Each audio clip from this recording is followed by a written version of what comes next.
Yeah. I love my HBCU. And boy, I love it, love it. I love it, love it. I love my HBCU. And man, I hope my team they won. Yeah. I hope my team they won. Yeah. Man, I hope my team they won. I hope my team they won. Yeah. I tune into the HBCU Sports Lab to see if my team won or lost. If they lost, I'm quiet as a mouse. But if they won, keep tab. I'ma do the dab, yeah. Dr. Cavil, he know what he be talking about. Mike and Charles, they know what they be talking about.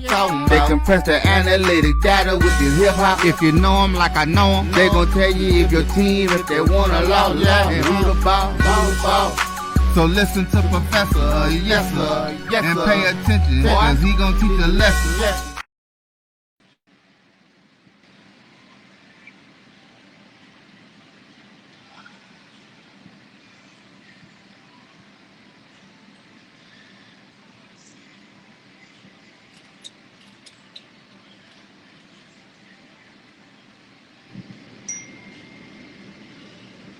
Welcome to episode 512 of Dr. Cavil's Inside the HBCU Sports Lab. The radio show and podcast is covering the sporting HBCU diaspora. All things HBCU sports related for institutions large and small, from the NAIA to NCAA. We share insight and information on the HBCU sports culture and HBCU athletic aesthetics to facilitate the story of HBCU athletic programs and the business of HBCU sports. I am A.D. Drew, waiting on my partner, Bryan Fulford, who is supposed to be joining me. I thought you were going to leave me solo, man. Yeah. No, I was just waiting for you to set up since you're the host. You're the host. All right. I thought you was doing me like I do you on Sunday night sometime, man. Only fair play, And point of clarification, can I clarify something? We're on 513 today, brother. We're 513. I know you did 512 yesterday. Today we're on 513. Oh, let me start that over. Welcome to episode 513 of Dr. Cavil's Inside the HBCU Sports Lab.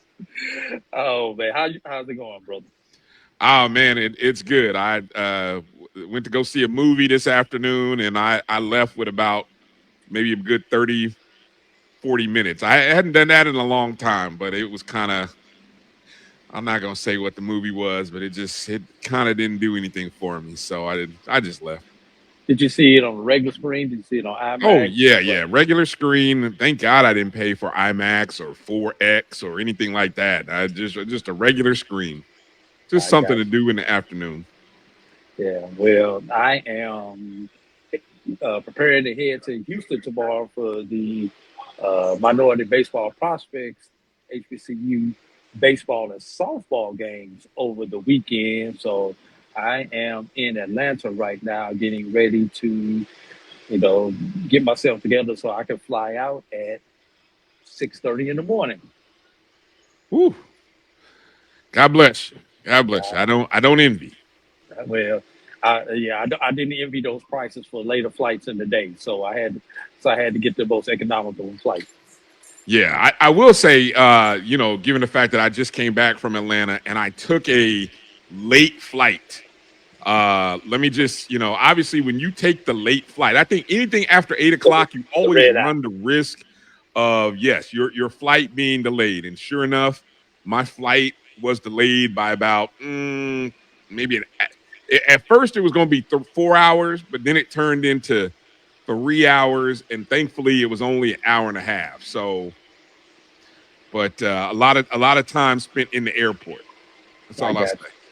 Been there, done that, man. Just one thing, brother. Please tell me you got pre-TSA now. I'm working on it. I don't have it yet. Okay, so because I bought the ticket from Frontier Airline, I ended up getting clear for 60 days. Okay. And so I used it, worked out, but I'm not going to pay those prices for clear. I'd rather go ahead and get the pre-TSA check. Man, that's the best $80 that you can spend for like 5 years, brother.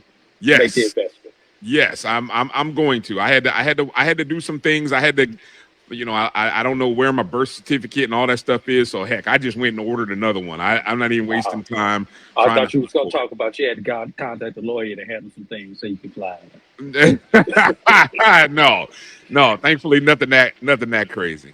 Yeah, and that was probably a joke in bad taste because we should not be talking about lawyers and convictions on today's show because we're going to stay non-political If you here know, you on know. this segment. I just saw that. I just saw that. So I'm Yeah, like, yeah. guess I'll be. I don't know what to watch tonight. My ears may have me on some news networks after the show. I don't know. That's all I'm gonna say. Yeah, all right. Getting back, let me finish the preamble. Oh We are yes, please. we are filming from our home studio. Well, Brian is filming from his home studio. I am, as usual, I'm on the road somewhere in Atlanta, Georgia, with my co-host Bryan Fulford. We will have a guest today, Mr. Travis Jarome, currently Jackson State's Director of Athletic Communications. And we are sitting at Signal Live to KCOH 1230 AM studio with the Texas Radio Hall of Famer, Ralph Cooper, in the beautiful home of Texas Southern University from Houston, Texas. Today's episode of Inside the HBCU Sports Lab is sponsored by the THG Agency, LLC. THG Agency is a company that provides sporting and educational consulting and data analytics.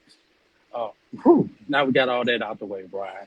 So, you know, HBCU sports season is over with. Not a whole lot going on, Brian. No, nothing happening. There is absolutely nothing going on. Man, I think this has been probably one of the biggest weeks as far as news, and it's not. It's a bunch of minor stuff. A lot of it, everything is off the field now because except for the Grambling is the only team that we still have competing. We still have some individuals competing in track and field. So everything that has come out this week has been off the field. So anything that you want to start with today, Brian? Yeah, definitely here. Give me a second. I was just kind of pulling up my audio stuff. Well, I'll lead with a story that I found kind of interesting. And it has to do with since baseball is the last sport active, I figure I'd start with the news that came out late last night.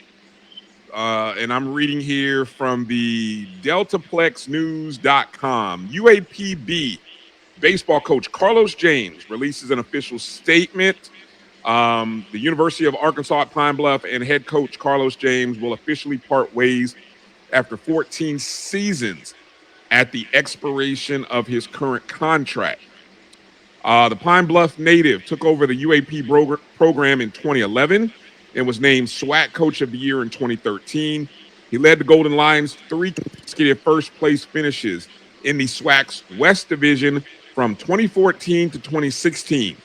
He was instrumental in the building of the Torrey Hunter baseball, softball, and Little League complex, the Simmons Bank Pavilion at Bill Jones Field. That's a lot going on. That's a lot of sponsorships. Look, that's how you do it, though. If you get somebody like Torrey Hunter dropping ducats like what he did to help that complex, then yeah, you go ahead and figure that all out. Slap his name ahead of everybody else. Yeah.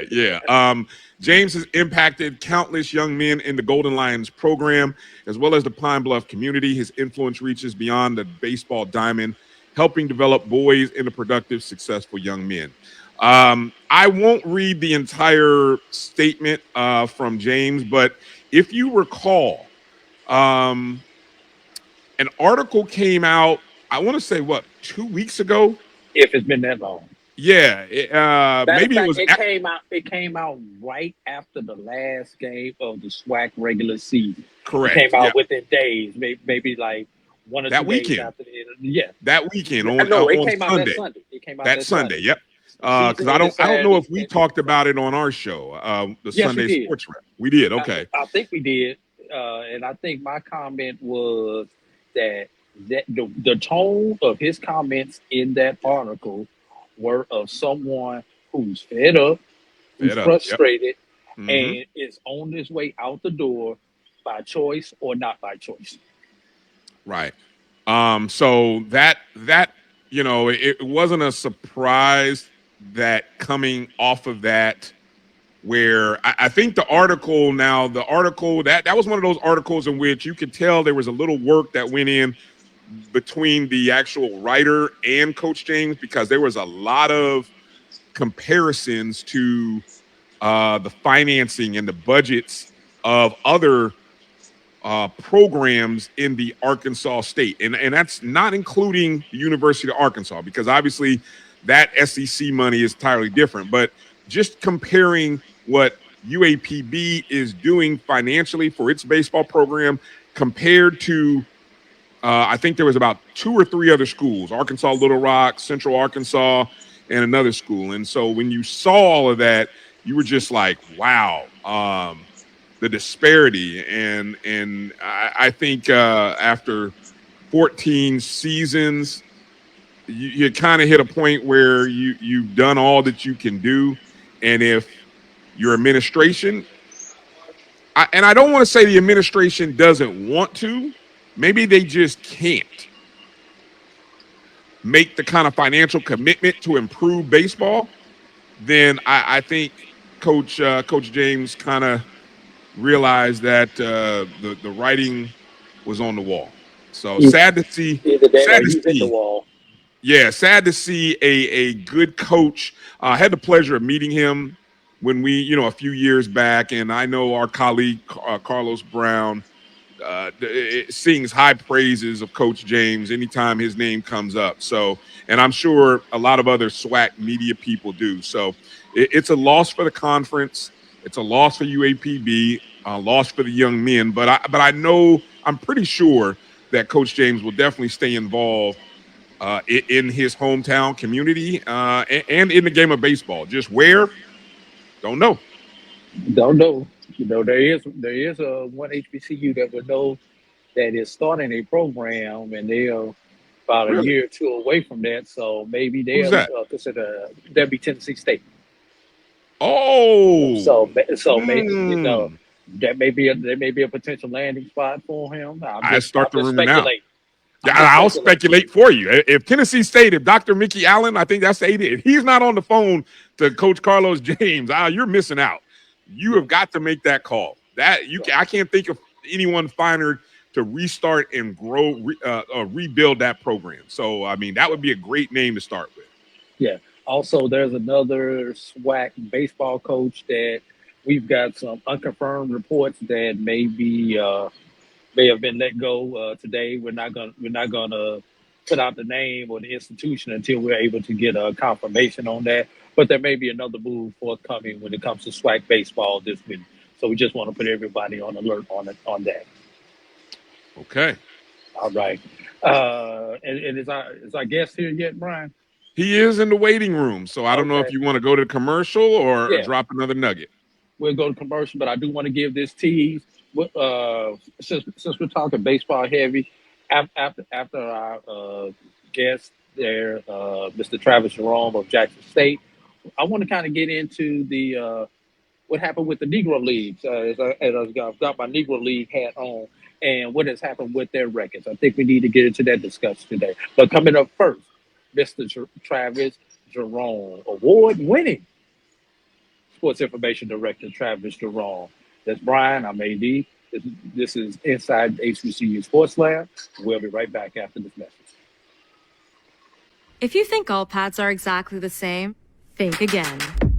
This is Always Ultra Thins reinvented with the Always Triple Protection System. This pad wicks gushes 90% faster, absorbs even more so you can feel dry, and locks odors in. Rethink your pad for up to 100% leak-free and odor-free comfort with the totally reinvented Always Ultra Thins. This is always like never before. The Cuvée Group is a Florida-based marketing and training consulting firm. We help businesses communicate to their target audience and engage them in conversation. We also help to expand their audiences, which will ultimately result in growth for those organizations. In addition to being a certified constant contact specialist, my colleagues and I are also certified in John Maxwell Leadership Principles. We use these proven principles to conduct workshops, training, and private coaching sessions for individuals and companies looking to take things to the next level. Contact us to schedule a free consultation. Issues today, don't delay, call Cuvée. As technology continues to bring changes to the world of education, it's time we also reimagine teacher professional development. Gone are the days of one-size-fits-all learning that can only be accessed at a specific time and place. The Stride PD Center is an on-demand library of mobile-friendly courses that allow educators to learn anytime and anywhere. Our dynamic courses provide bite-sized learning and help educators advance their knowledge while also gaining professional development hours. The best professional development plans are those that include a level of flexibility and choice for educators.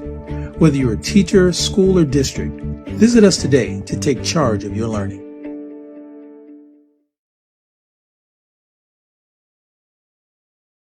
Compress the analytic data with your hip hop. If you know them like I know them, they gon' tell you if your team, if they wanna lose, and who the ball, So listen to Professor, yes sir, and pay attention, cause he gon' teach a lesson.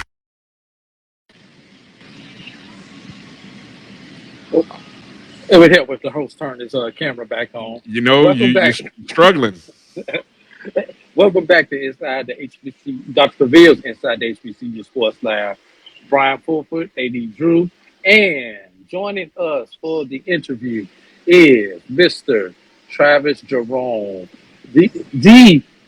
Bryan, you weren't there in the for most of the tournament. You know, since we're talking about courts and everything, when Travis Jarome walked in the room, everyone said, "All rise." Henceforth, the Honorable Travis Jarome has entered the room. I noticed that. I noticed that. My brother Travis, what's going on, man? Hey, what's up, guys? First of all, let me apologize. You're going to hear a lot of traffic going by. I got a dog and a daughter in my car, so I had to step outside to do the call. We hit a little snap. I'm coming back from Mobile, so I had to step outside to make the call. But you're going to hear some traffic going by, but, you know, glad to be here. Well, I appreciate you joining us while you were on the road there, Travis, heading back to Jackson. So I'll just start off with the reason why I made the text to you today, and I'm so excited to talk to you, is the news that I got on my Twitter yesterday on the Twitter machine, the X machine, or whatever we're going to call it, and it says college sports communicators membership approve a slate of 24-25 executive board directors at the annual virtual business meeting, and this was on yesterday.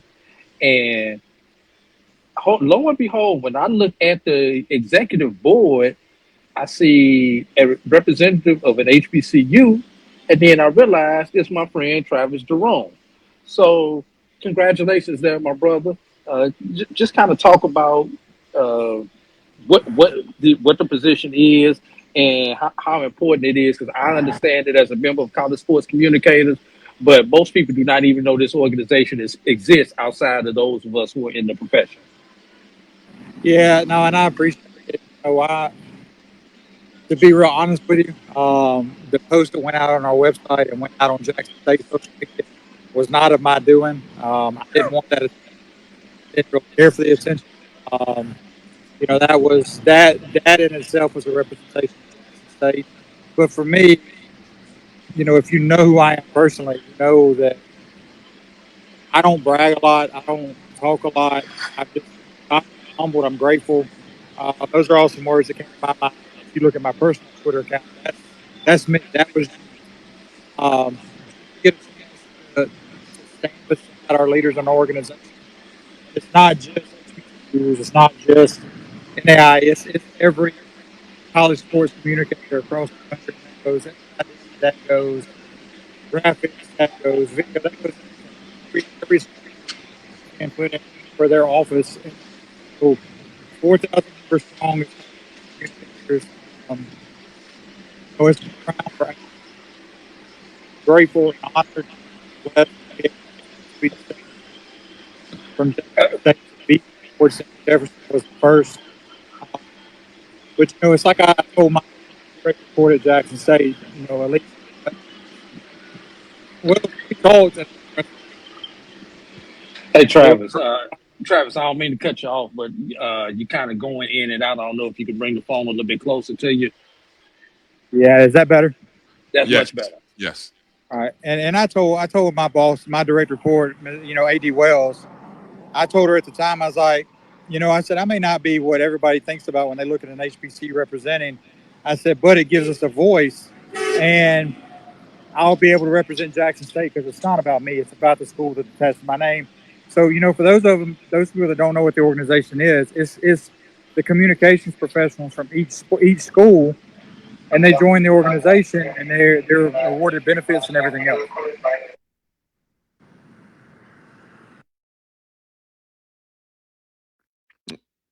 Do we have you? Okay.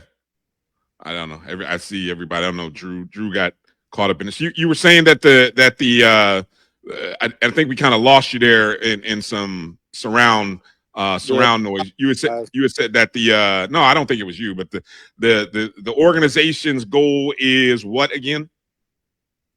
The mission of the organization and the goal of the organization is to serve the communications professionals, to advocate for the position, to help grow the profession. And we're at a crossroads where you have a lot of AI stuff, a lot of different things coming out that a lot of people are leaving the profession because of hours, because of time, because of the pay, and it's just something that we need to advocate for. And and that's our profession is a lost art. People forget that we write, we do stats, we do a lot of different things. We don't just sit around and do stuff on game day.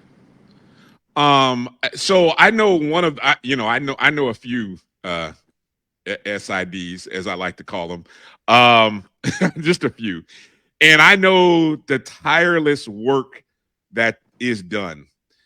And and when I have these conversations, I always find it interesting that some athletic administrations, even at the HBCU level, Division I, Division II, even,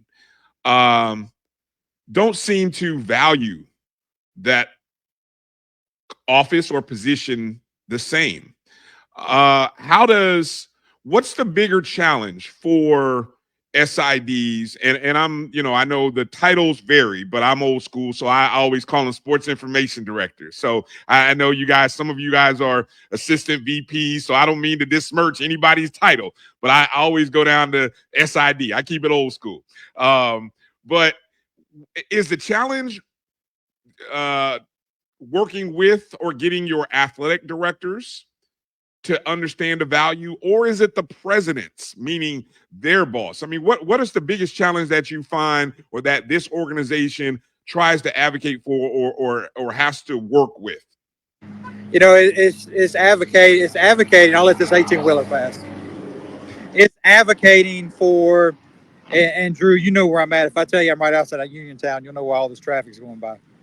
So, which is why I stopped. So, if it's Because you wouldn't have had a signal too much longer. you have to advocate for yourself and advocate for your position with your direct report, which could be an assistant VP, which could be an assistant AD, which could be the AD. But you got to let those folks, you got to let the people in the lead positions understand what your role is. And our role is to promote student athletes. Well, if we're not a member of the organization, we can't promote our student athletes. We can't nominate, vote, anything for academic All-American, which is the highest academic honor you can get. And there's different things that come along with it. You can nominate and vote for athletic director of the year, but if you're not a member of the organization, you can't do it. But we talk about it every day. You have to advocate for yourself. We talk about wanting a seat at the table. You got to go in and tell these people, whoever your boss is, how important am I? If I go away, who's going to promote your student athletes? If this position goes away, who's going to promote your student athletes? I've been lucky. Every institution I've been at, every athletic director understands what I do and what the role is. I've been really fortunate since I got to Jackson State. I've been there 2.5 months. I think I've been on the road more representing Jackson State than I've been in my office. And I'll add to that, since I am in the profession also, Brian, having a athletic director and a president who is forward thinking, who is not thinking. This is not 1970s athletics. This is not 1980s athletics. This job has changed. I remember when I met Travis, what, a little bit over a decade ago, when he was at Tuskegee, and I was one of those people who he hired out to help him with some of the tasks that he needed to do. Little did I know I was going to wind up getting into this business full time at that point in time. And even back then, there was very little social media going on. There were, graphics were few and far. At that point in time, it was stats and recaps, and things were starting to evolve. You still had paper,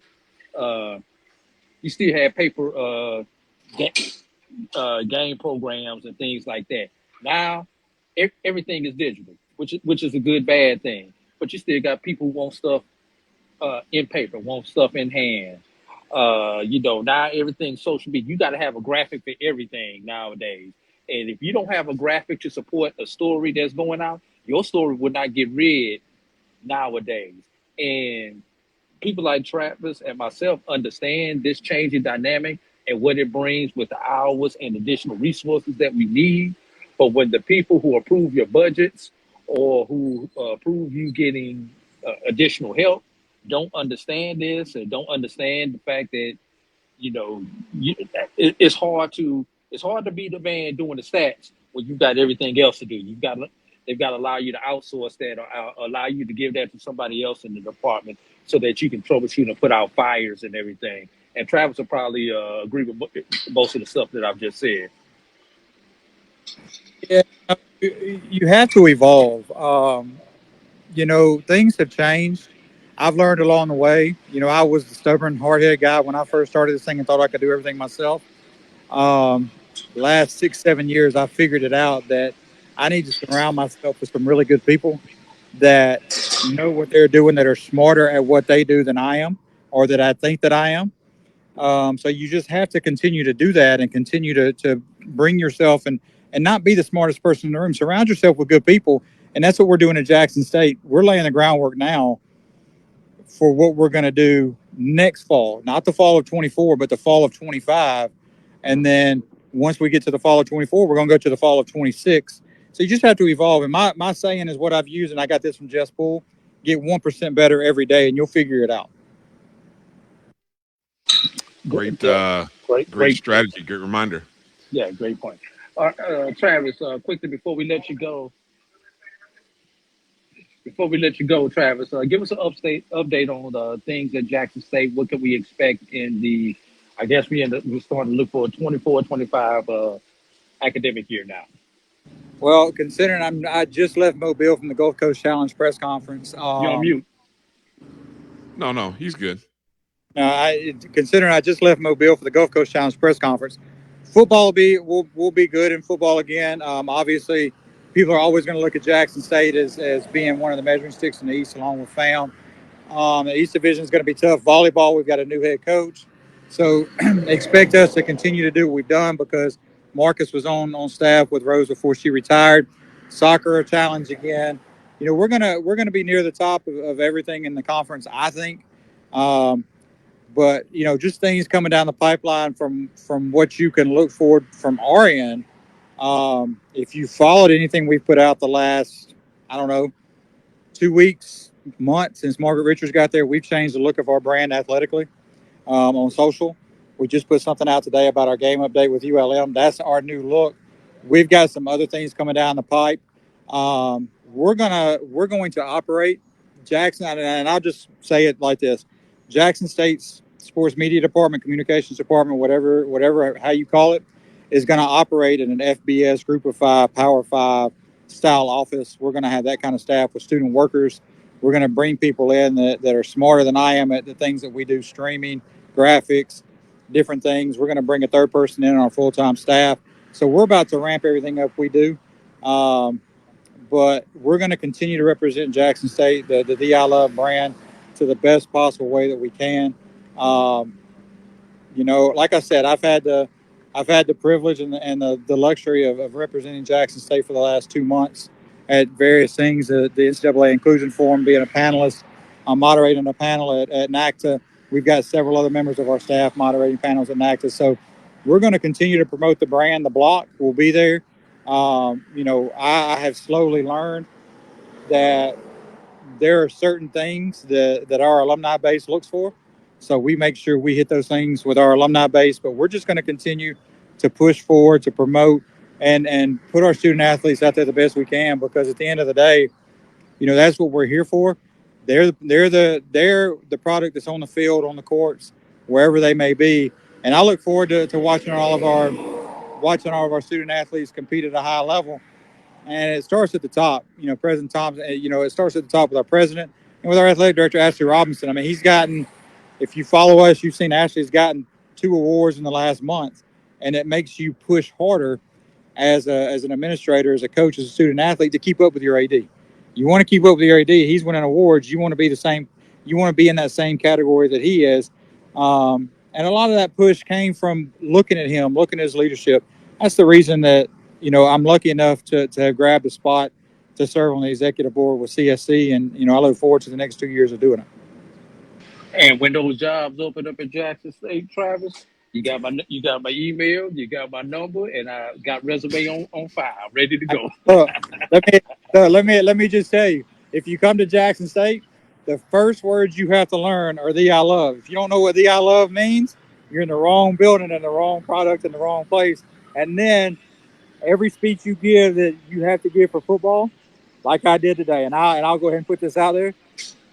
I told the people in Mobile, I was like, we're coming, the boom is coming.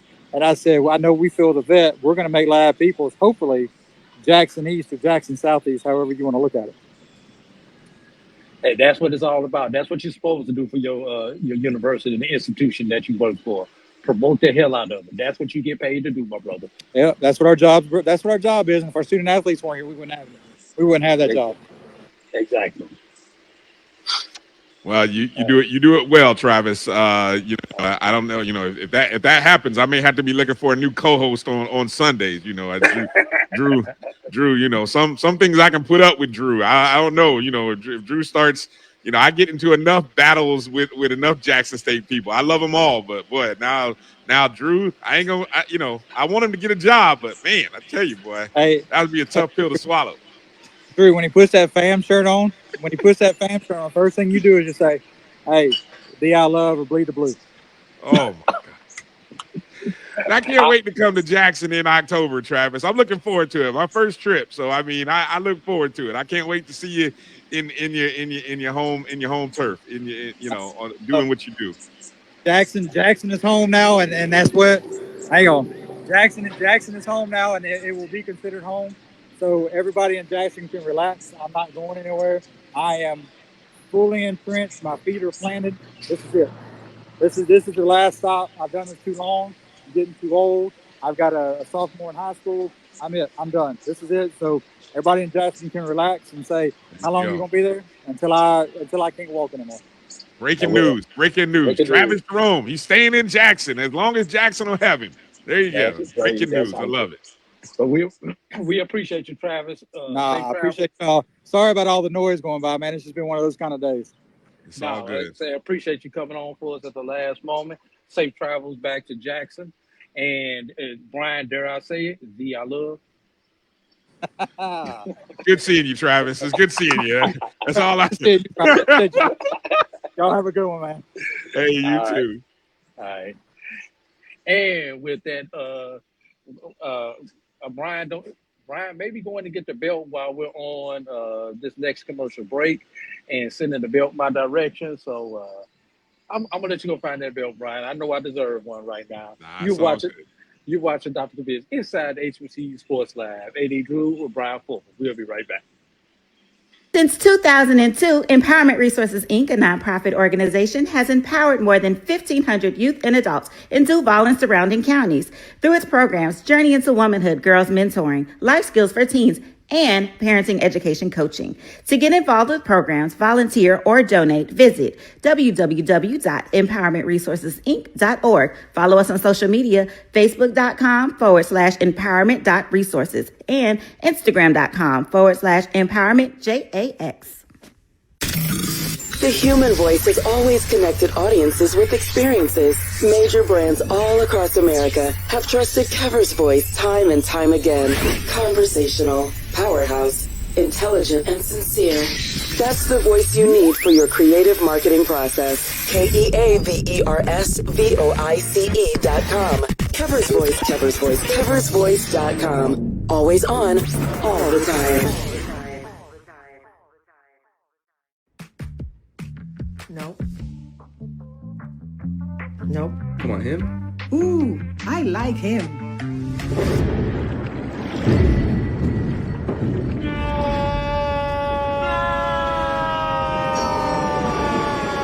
Quick, the quicker picker-upper. Bounty picks up messes quicker, and each sheet is 2 times more absorbent, so you can use less. He's an 8. He's a 9. Bounty, the quicker picker-upper. From novice to aficionado, find yourself here.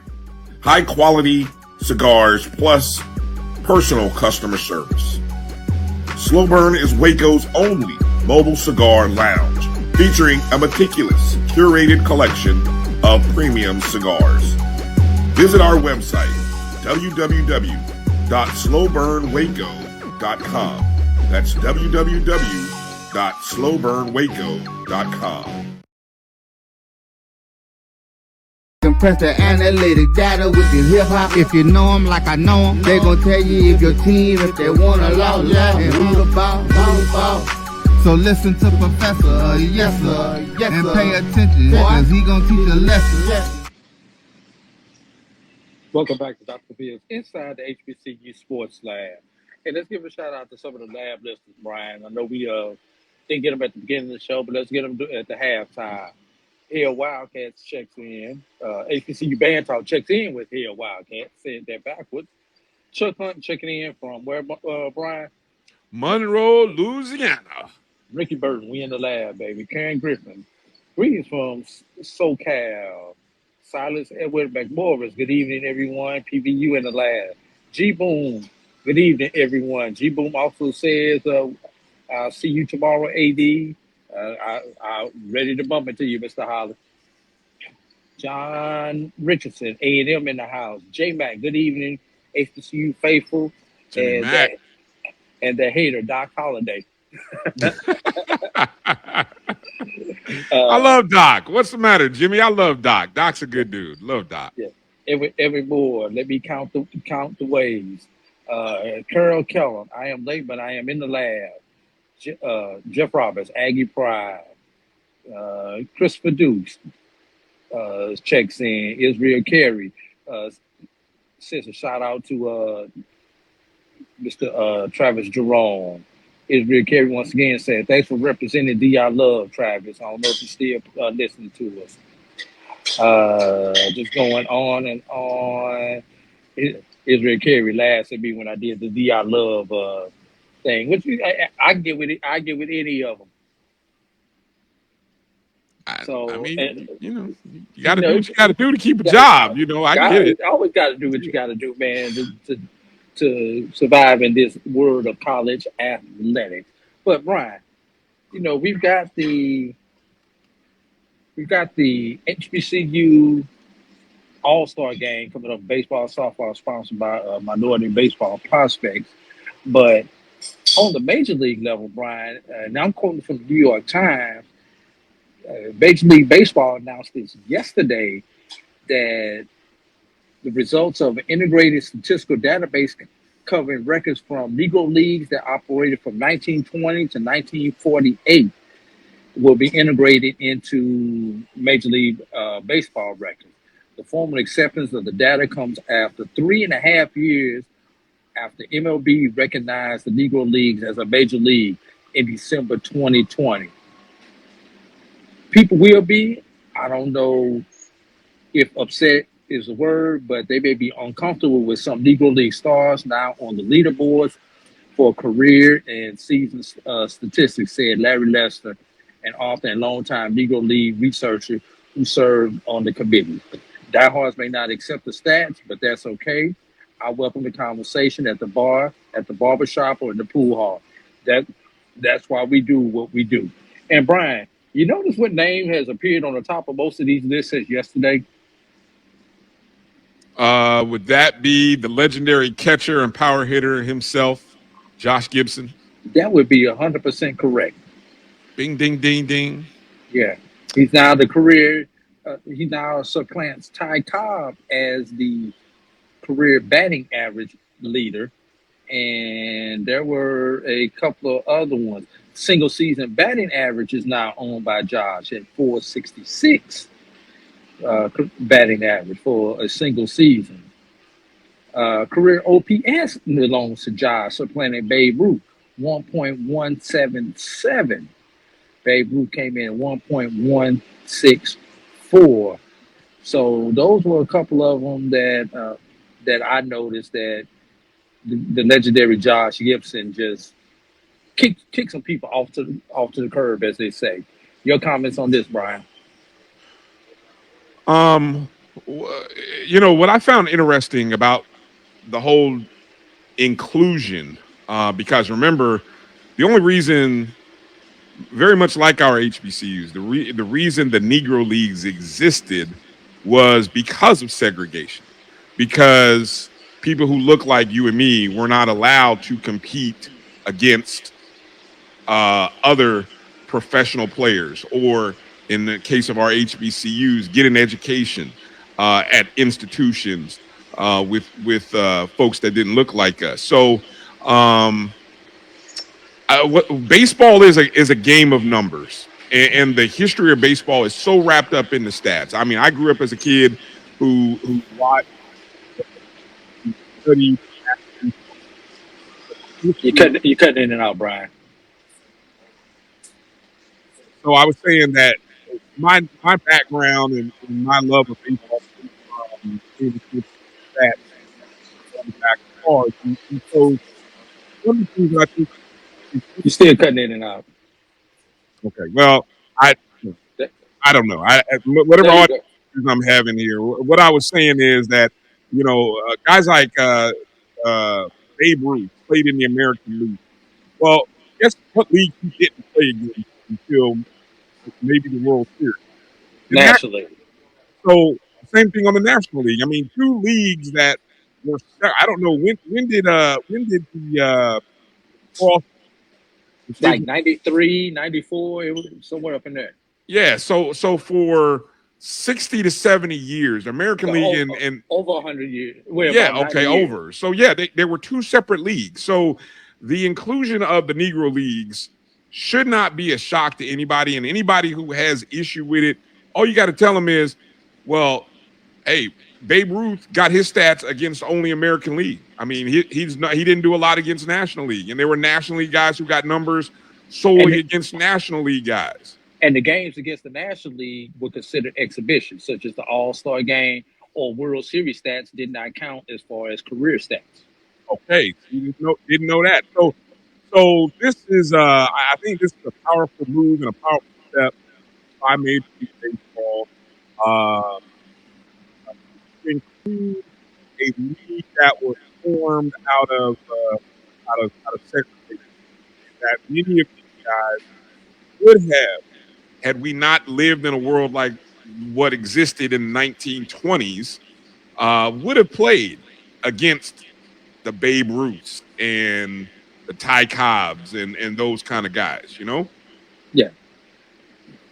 So I think it's a good thing. It's a positive thing, and look, we later in life, what do we get? We got eras in baseball that are marked by scandals and steroid PEDs. I mean, so look, the game is still the game. The game has survived. It will continue to strive, and I think hopefully what it does is it encourages more young people to find out about the history of the game as they enjoy the current players.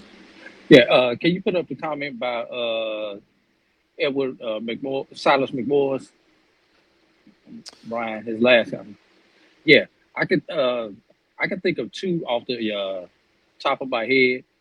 Yeah, Buck O'Neil, who's a Hall of Famer, played at Edward Waters, and Larry Doby played at Virginia, either Virginia State or Virginia Union, before he went on to play in the Negro Leagues and then play for the Cleveland Indians, becoming the first African American in the American League. Those are just two Hall of Famers that I can think of who came from HBCUs, and I know there are many more, but those just the two off the top of my head.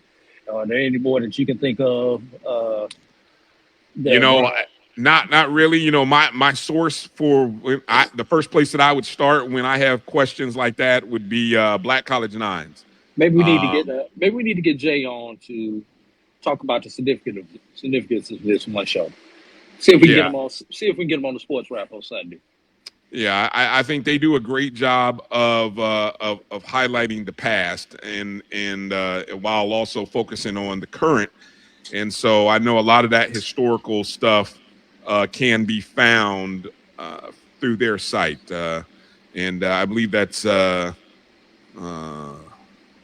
Let me make sure I got the web. Is it HBCU? I know I know the Twitter handle. The Twitter handle is HBCU Nines, but the website is blackcollegenines.com. Blackcollegenines.com. Right. So I would encourage, as they say, preserving the legacy of historically Black college and university baseball. So the one place for all your HBCU baseball scores. So I think that'd be a great place to start with your historical questions.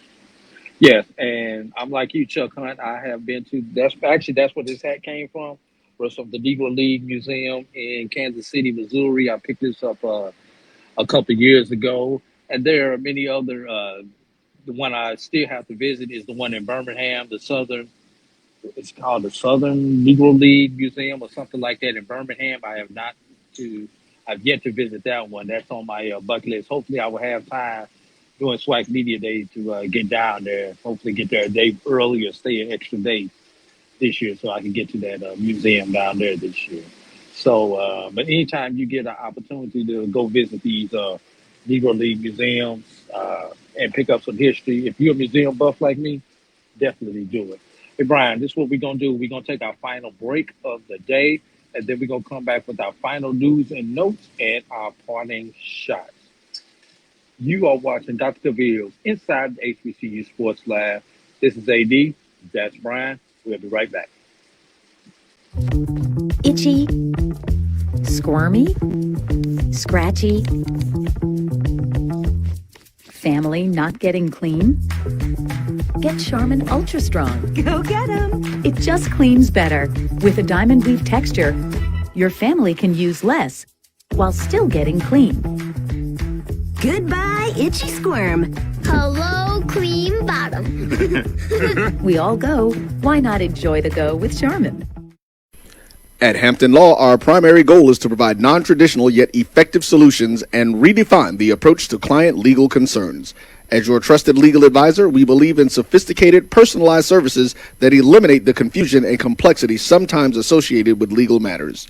Our high standard for client care and concern, coupled with our extensive legal knowledge and skills, make Hampton Law a resource focused on the protection of the client's interest and overall goals.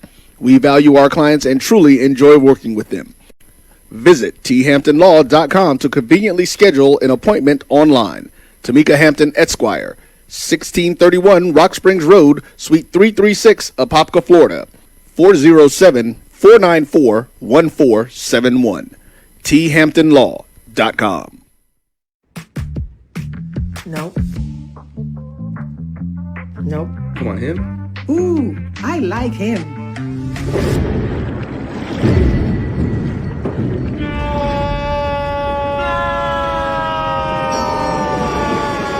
Quick, the quicker picker-upper.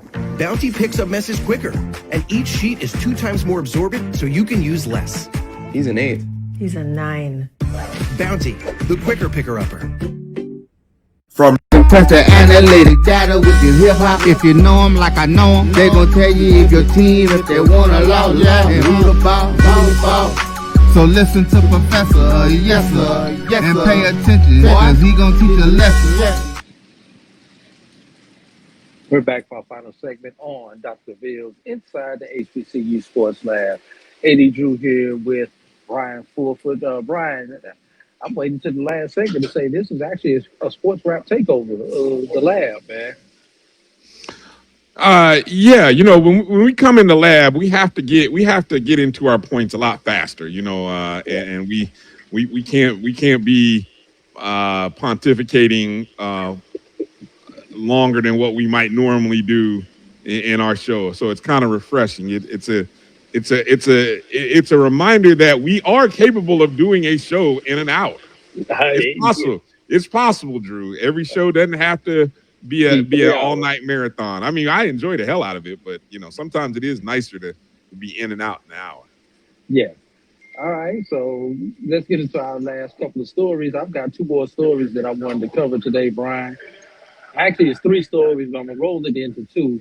Can I hold on, Drew? But because I feel like I know you may not mention this, and I know I saw G Boom kind of mention it in the chats. And since we just finished talking about baseball and we just finished talking about Black College Nines, do you mind if I, because this just came out, the final Black College Nines top 10 baseball poll? Can I drop that?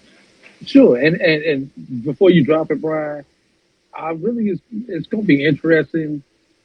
Do the voters vote Jackson State won, despite the fact that they finished second in the conference, but they won the tournament? That's my first question, and I have not seen this poll. Okay. Excuse me, I said Jackson State. I meant to say Grambling State. I meant to say Grambling State. I was going to say, I was like, man, you got Jackson State on the brain. See what happens? See what happens? Yeah. There you go. Okay. Is Grambling State one? Is Jackson State two because they were the runner-up in the tournament? Or is FAMU number two because they had the best record in the SWAC during the regular season? So, and then are we going to have of that top five, Brian, or four of those going to be from the SWAC East? Those are the three questions that I have before you as you get into the poll. All right, so let me give I'll start at 10. Number 10, Delaware State University. No surprise. Number 9, Southern University. No shocker. Number 8, North Carolina A&T University out of the CAA. Maybe could have been a little higher. Number 7, Prairie View A&M. And Prairie View was the number 3. Correct. Number ranking 6th, Texas Southern University. I would have flipped those two. Let's just stop right there. The last 5. I would flip Prairie View and Texas Southern. I did flip those two on my vote. And as a matter of fact, didn't Texas Southern beat Prairie View and eliminate Prairie View from the tournament? No, other way around. Texas Southern was 2 at barbecue. No, I don't think you're right about that. Texas Southern was 2 at barbecue. Prairie View is the one who went. Prairie View had the extra day. Texas Southern was 2 at barbecue. Okay, I could have sworn Texas Southern had beaten them in that contest, but okay, I stand corrected. Texas Southern was 2 at barbecue, and also, I because of that poor showing by Texas Southern, I actually had A&T ahead of Texas Southern on my ballot. Ooh, wow, that's brutal. Well, okay, you got to consider the schedule that A&T plays and they're both in conference and out of conference. That I gave them that based on strength of schedule. Let's move on. So here we go to the top 5, and I think obviously if you do the math, one of your questions has already been answered. Right. So number 5, 4 to 5 are from the SWAC East. Number 5, Alabama State University. That's fair. Number 4, Bethune-Cookman University. Number 3. All right, here's where it gets interesting. Florida A&M University. Number 2 is Jackson State University, which makes number 1 the new HBCU Large School Division National Champions, as presented by Guardian Baseball and Black College Nines. That'd be the Grambling State University Tigers. With the Texas A&M. And when you think about that, Brian, that's basically your top four are the results of the of how the SWAC tournament played out. Exactly. You I know, think that's exactly how my votes went. My top five look just like that. right. You took your champion, you took your runner up. You had your you had the two people who lost in the semifinals between FAMU and Bethune. Although Bethune had the regular season head to head, FAMU had the better regular season overall. There can be an argument for placing Bethune ahead of FAM when you consider what they did outside the conference compared to Florida A&M as far as the victories. But Florida A&M did have one of the toughest non-conference schedules in the nation. So you can make an argument either way if you like the school on the beach or if you like the school in the Big Bend. All right. What else do we have? What else? What other stories do you have, Drew? Gymnastics. Brown girls do gymnastics, and Wilberforce University unite to launch the third HBCU gymnastics program, and this comes from the GCAC office. Brown girls do gymnastics, and Wilberforce proudly announced a historic partnership. This collaboration, in conjunction with HBCU Gymnastics and its alliance, signifies a pivotal moment for both organizations, aiming to expand athletic opportunities and foster diversity within collegiate gymnastics. The new team will commence competition in January 2026, joining the pioneering innovatives of Fisk University and Talladega College with the collegiate gymnastics landscape.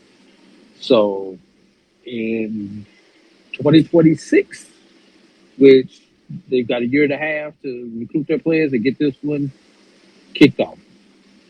Once again, that came from GCAC.com, GCAC Conference, GCACComp.com. Your comments, Brian. I can't wait for that tri-meet in 2026 featuring Fisk, Talladega, and Wilberforce. Whoever is hosting that hopefully will be a well-attended event. That will be a historic event. I don't know for sure. Did Fisk and Talladega, other than nationals, did they compete against each other in a meet during the season this past year? No, they did not. And about 2 weeks ago, there was let's see, Bo Carter and I forget who was hosting the lab on that particular day, but they had the Fisk coach on during the interview, and I shot Bo a question about that. When will we see a dual beat between Talladega and Fisk? And they point blank they said because it would not count towards the standings, that the chances of them doing a dual meet would be slim to none because of the cost associated with just putting on a meet. It makes no sense for them financially right now to put on a meet if it doesn't count. Although they would love to compete, the finances are not there right now for them to do a meet that they cannot get any points towards their national standing. Right. And it would probably be the same thing when Wilberforce comes in, that they probably will, even though we would love to see that in Nashville. It's the perfect. Nashville is right there in the middle. It's a good city. People can fly in and out of Nashville to get to this historic meet where the three of them come together. But I think due to finances and with the scores not being able to count, unless somebody sponsors this specific event, it probably will not happen. But we need to start working right now to try to get the sponsorship for this historic event. So even though if the scores do not count, that it will not be a financial burden on these. Even if it's an exhibition, at the beginning of the season, I think something like that has to happen. That would be a great start for the Wilberforce program. And yes, I love the location that you suggested, Nashville. It's a place that people would fly into and would enjoy the city. And then I think also you have a great opportunity there from a sponsorship level to maybe find some potential sponsors as well. Yeah, definitely. That story I wanted to get into, and I'm going to combine these two together to make one story, Brian. On yesterday, it came out, there was an article that came out about the CFP and the NFL taking over the window where you used to have the FCS, a lot of FCS playoff games during that first weekend, during that weekend, the third weekend in December, along with the Celebration Bowl and the opening of bowl season, is now they're going to be playing the CFP playoffs on that particular weekend. And then I want to couple that with the announcement that we got today about the FCS kickoff in Montgomery, Alabama, is now scheduled for August 24th at 6 p.m. Central Time, 7 p.m. Eastern Time, and that is going to feature, I believe that's Southeast Missouri, and I'm not sure who the second team is on this graphic. They just put the logos here on the graphic. But anyway, Northern Alabama. That's who it is. Yeah, I was going to say that Northern looks Alabama. familiar. I thought it was a school in Alabama. Yeah. Yeah, Northern, and that will be held in Montgomery. But my point with bringing that up is that that will be head to head with the Cricket BX Challenge. So, with that, just your comments, and ladies and gentlemen, we'll get deeper into this on Sunday's show, Brian. Well, let me start at the beginning of the season. I think the FCS kickoff, which will be on ESPN, compared to Florida A&M and Norfolk State, which will be on ABC/ESPN streaming, I would be shocked if the FCS kickoff game outdrew the Florida A&M Norfolk State game. I'd be shocked. So I'll just leave that there. What is more interesting to me is that window in December, and the date, the 3rd, just in case you're not aware of calendars, December 21st is the first weekend. Actually, December 20th is a Friday. December 21st is a Saturday. That's the planned first weekend of the new college football playoffs. And again, that traditionally is the FCS playoffs that they have their, they have their semifinals that day. Right, and then they take off until after Christmas. Right, and you also have, historically, you have the Celebration Bowl 2 weeks after the conclusion of the SWAC championship game. So the question is, what do you do with that bowl? Obviously, the 21st is 4 days away from Christmas. So that's also, I think, even before the announcement of the CFP playoff, I found that date to be kind of interesting because it bumps right up against Christmas. So your challenge is, if you move the game off of the 21st, where would you move it to? And I'm not talking location. I'm talking what date would you move it to? Would you move it up, even if maybe it were a midweek, or would you move it after? And of course, a lot of bowl games are played during the midweeks. Would the following weekend, which is after Christmas, be an option? Now that you start bumping into other smaller bowls. So it'll be interesting to kind of see what direction Mr. John Grant and that planning committee goes with. Oh, you forgot another option. Can they do what FCS playoffs do and just bump it to after the holidays altogether? Because the FCS championship game is not until the new year. There's almost a 3-week window between that. So, which I don't. That's intriguing. That's an intriguing option as well. Yeah, but I mean, the solution that I would go for is get rid of the bye week after the SWAC championship game, and go to Saturday after that. Yeah, that's interesting. You'd have I know just listening to could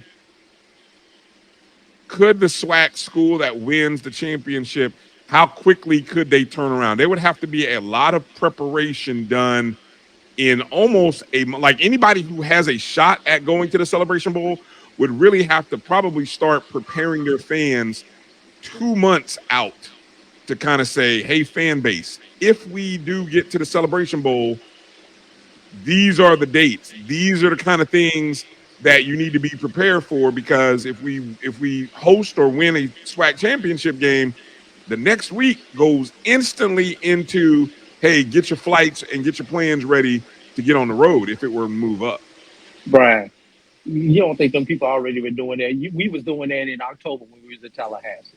All those folks for all those years in Alcorn were doing that in mid October into November. So you don't think the people in Jackson were making their plans in October and or in early November to be in Atlanta? See, here's the key, Brian. As long as the SWAC championship game is hosted by the team with the better record, the team that's at home has won every SWAC championship game since they moved it on campus.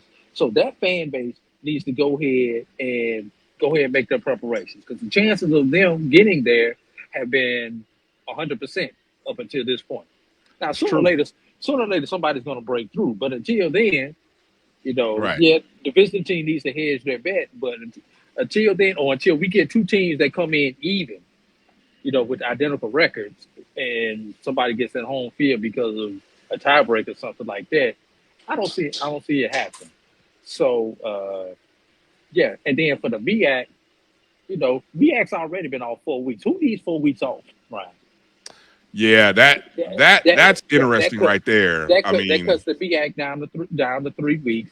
You really don't need to buy, because when you think about it, everybody has the bye going into the SWAC championship game except for 3 teams. That being Southern, Grambling, and Alabama State. And hell, even Alabama State gets those 2 extra days because they play on that Thursday versus Southern and Grambling, who play on the Saturday before the SWAC championship game. So long as one of those 2 teams comes in there, it's not a start, stop like it is for the other 9 teams in the conference.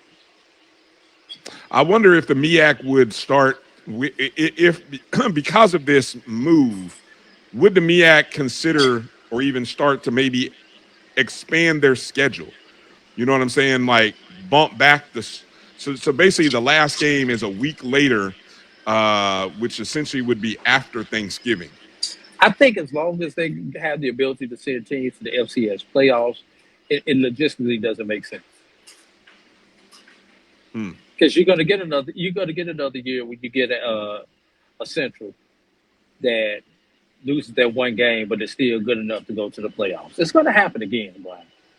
Okay. So we'll leave that right there. We'll pick that up on this Sunday and go a little bit deeper into it.